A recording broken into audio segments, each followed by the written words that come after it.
Literally had it 2 hours and already a bird has shat right on the windscreen.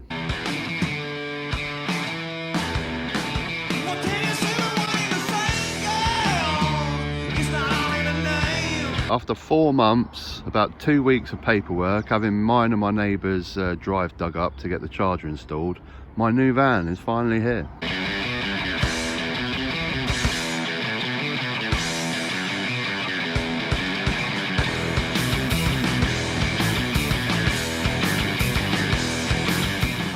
So apology to those of you that have tuned in for the politics this week. Unfortunately, this is just a straight up review of my van. I'll be back with the politics next week. So this is the VW Transporter ABT-E. It's the electric version of the VW Transporter. Basically, it's absolutely identical to your standard Transporter. It comes off the conveyor belt like this with a diesel engine in. It gets sent to ABT, which is a small family German business. If you're familiar with Formula E, you might know these guys. They link up with Audi to do the Formula E cars. But yeah, it gets sent there. They take out the diesel engine and then they plonk in the batteries and the electric. So let's have a little look inside. Lots and lots of load space in here. Obviously it's very orange, as you can see. I did have the choice of grey or orange, but come on, grey's so boring. Why go for boring grey when you can have nice bright orange? Loads of space in here. Apparently you're able to get free Euro pallets in here. I'll put all the details down below, but what I do like about this van is the side door is very large as well, so over 1 metre. Sometimes when I'm parking up in Brighton, it's really tight, I'm right up against the car, I can't open the back doors, so having that large side door there is a blessing. The only thing really about this van that I'm missing from my old van is these ratchet straps for strapping my furniture up against the side here. I've only got these hooks down the bottom. It'd be nice to have something along the side, but I can probably sort something out. I didn't get it ply lined. I'm probably going to get some carpet or something, but I'm happy using these blankets just to plonk stuff on. Right, let's take a look inside, shall we? So inside you've got plenty of storage space on each door for all your water bottles and everything. You got your normal touch screen on here like you get on your normal transport. Everything's the same. You got Apple CarPlay on there, you've got heated seats. You've got the latest, which I haven't even got, the latest USB ports that I don't even have a cable for. But one thing I can't find out about this van is if whatever you plug in, all your gadgets, your dash cam, your phone charging and stuff, whether that eats electric from your main driving batteries. So all I've got is a couple of power banks, 15 quid each, just to make sure, and my dash cam is off, coming off of those. But yeah, that's the inside. I want to talk about the range of this car. It's not good.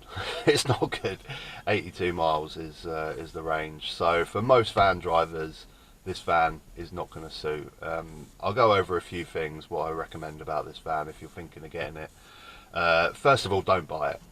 Don't buy it. I'm leasing it.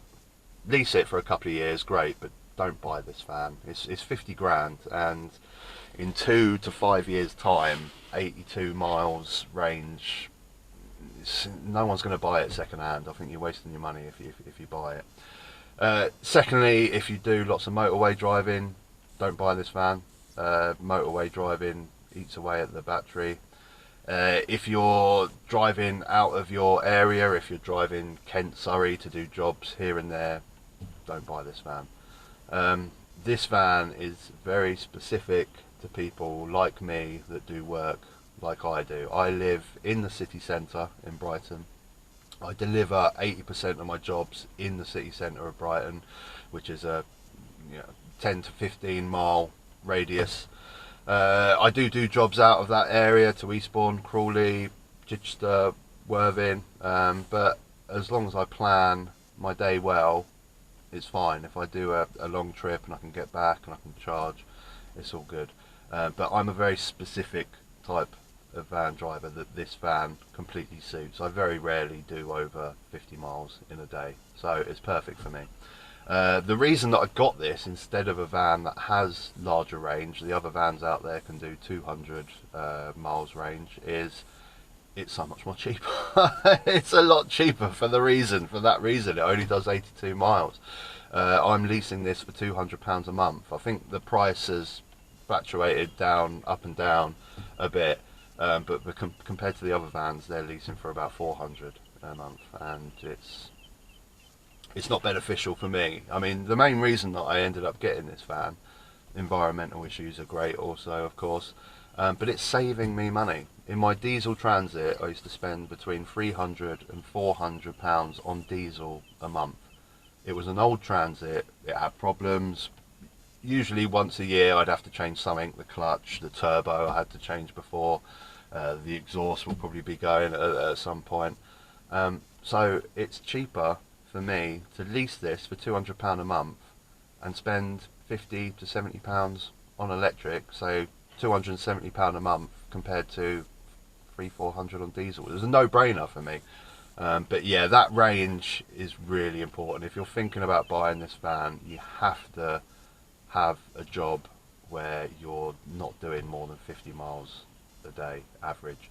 It says 82 miles, but you have to be really careful how you drive it to get that. If you're doing dual carriage motorway driving, you won't get 82 miles an hour. If you're driving in traffic all day in a city centre, you can get that 82 miles. Right, let's drive the thing, shall we? Drive. So, same as any other vehicle, key in the ignition, turn it halfway, dials will pop up, so you've got a normal speedometer on the right there. In the middle is how much range it's telling me I've got left. I've done tons of jobs this morning, so I've only got 36 left. And on the left is the main dial that you use, which is how efficiently you're using the batteries. So when the dial is in the green, it means you're actually charging the batteries. So when you're braking, when you're going downhill, when you're coasting, you'll be charging the batteries. The blue part is optimum. Anything under 30 miles an hour, you can keep it in the blue. The white section is when you're motorway driving over 50 miles an hour, or if you're driving uphill, you'll get into the white, and that's using the maximum for the battery. So let's go. So turn the key, put the foot on the brake, dial goes to ready, the van is ready to go, put it into drive, take off the handbrake, and away we go. So this is the perfect way to drive this vehicle in a city, in traffic, at slow speeds. This road is 20 miles an hour, and you know what, I'm loving life right now, driving at 20 miles an hour. So red light's coming up, I don't know if you can see the dial, but I'm going to take my foot off the accelerator and it starts braking automatically, and it's gone into green to charge. This vehicle always wants to charge. At any opportunity it can charge, it will try and charge. I'll just let this guy go through. But the thing I love about this, I'm constantly with that dial. My competitive nature wants to get the most out of the batteries in this vehicle, so I'm always driving it slow. I'm driving it very calmly, and it's a nice calm vehicle. It's so silent. Yeah, whenever I get the chance to let something out, this bus for instance, I'm just going to step off the gas because I just want to drive slow. This is a 20 mile per hour road. I don't care if people behind me get upset. I'm going to drive at the speed limit. But this is the most optimum way to drive this vehicle, is in slow traffic, which is exactly what I do in the city centre. So you really can get a lot out of these batteries if you drive it sensible. And you know, this is not a van for people that want to drive fast all the time, rag it round the corners, you know, because you're going to eat your battery up in seconds. This is a practical van for sensible people like me, a sensible person that just it provides a service. It works. It's a job work van, and it gets me from A to B with the most fuel efficiency that it can. So if you drive in city centres like I'm doing right now, in 20 mile per hour roads, in traffic, this is a great van, and you will see that 82 mile range. You will. If you're driving like this all day, traffic lights, you're gonna see that 82 mile range, definitely. And it's such a nice, calm vehicle I enjoy driving in traffic now because of my competitive nature. I want to eke out as much of these batteries as possible, so I'm constantly driving smooth, driving slow, you know, de-stress. I'm just going about. It's 20 mph road here. I don't care if someone's right behind me wanting to go 30 miles an hour. I'm driving the speed limit, and you know, you can just observe things better in the distance, hazards coming up, because you're just going slower and you're going calmer. And I enjoy the game, like I just said, of eking out as much out of these batteries as I possibly can. So I'm constantly wanting to get that dial on the ready. I don't know if you can see the dial there, hopefully you can, but as close to the ready part as possible, because that's going to give me the most out of the batteries. Now, things to bear in mind, obviously I've mentioned, if you drive it on the dual carriageway, get it up past 40-50 miles an hour, it's going to go into that white and it's going to eat away at the batteries, no doubt. I've done a few experiments over the last week. I've driven on the dual carriageway and I've driven this style through city centres, and what I've found out really is when you drive 10 miles on a dual carriageway, you'll use about 13-14 miles of electricity. If you drive 10 miles in the city centre like this, you'll use less than that. You'll use about 8 miles. So it makes a massive difference, and you can even get below driving city centre. So I just cannot iterate enough that this van is purely really for city centre driving. So when I turn off here, I'm going to start going uphill, and if you can see the dial, I'm going to you know, just show how much more driving uphill makes a difference. Okay, we're going 4, 6, we're nearly edging into the white now, but I've got a red light coming up here, so I can just take my foot off the accelerator, just coast up. How many that lorry wants to get past?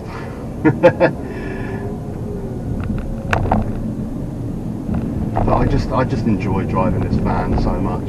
I just really enjoy the calm nature of city driving, because in a big diesel transit where you're changing gear constantly every 2 seconds in a city centre, plugging away, you know, you're conscious all the time when you're in traffic that your diesel's just being used up all the time. It's not nice, and this is just, it's beautiful. But what comes up must come down, right? So the opposite effect. So when we drive downhill, I'm going to take my foot off the accelerator, and you'll see that it will start charging. So it's just, you know, charging all the way down. I'd love to know, if anyone knows, please put in the comments down below if this, if all your gadgets that are plugged in, if that eats away at the main battery, because I've got these power banks for my phone to charge, for my dash cam and stuff, but I don't know whether there's a separate battery for that. I can't seem to find out. Please let me know if you know that.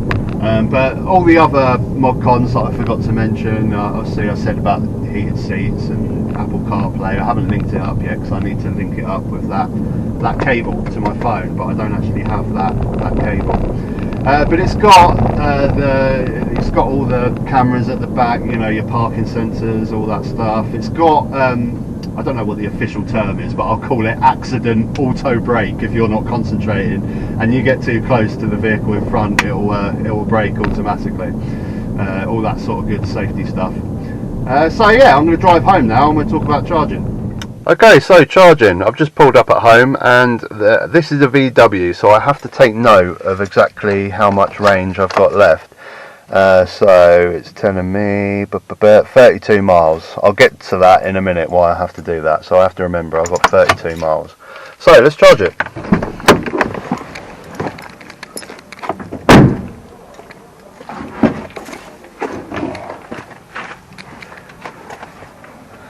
So this is my Ohme home charger. There's plenty available, but this is the one I went to.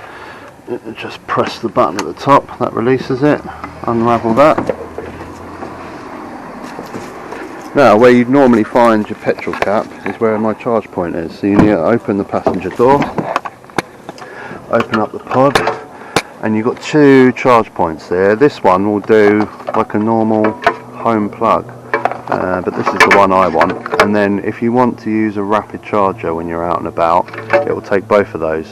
A rapid charger will charge your van in about 45 minutes. But yeah, the home charger is just this one at the top, so just slot it in. It will beep, close the door, lock it, and that's it, and it's locked. and you can't take it out. Right, okay, so I'm going to take you through the Ohme app now, which comes along with the Ohme home charger. So it's plugged in, it's ready to charge, it's locked, but even if someone did manage to get it out, they still couldn't charge their own vehicle because it's all controlled from here.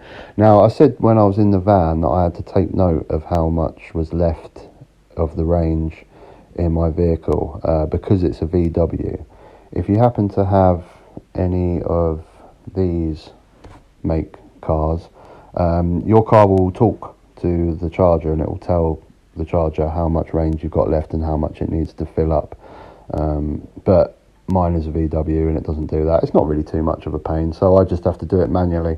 So this is the main screen. So I had 32 miles of range left and 82 is my maximum, so I need to add 50 miles of range, which I can do here.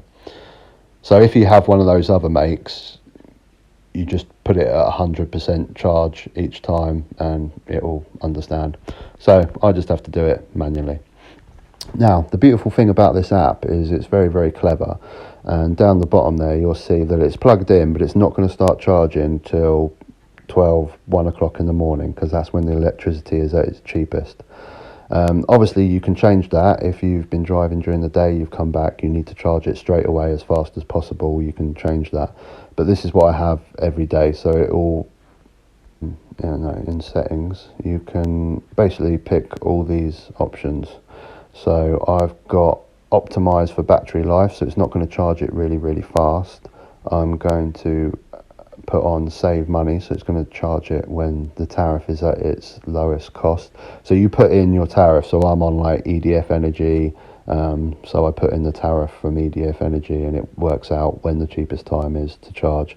This favour green energy I've switched off because that seems a little bit pointless to me, because green energy is going to be used. Does it really matter who uses it? I mean, are you so self-righteous that you think you're better than everyone else because you're using just green energy? The energy that's coming from the wind turbines is going to get used by someone. Don't be so self-righteous that you think you're better than everyone because you're the one using it. And it'll probably end up being more expensive. So I haven't got that option. So this is my charge history. So this is on average what I've been charging each day. Sometimes it's higher, sometimes it's lower, sometimes depending on what I'm using. But I'm averaging just over £1 a day. So that's it, folks. Thanks for tuning in and thanks for sticking by the video. I promise I'll be back with the politics on my next video, but this is just a fun little video just to review my van. Till next time, take care.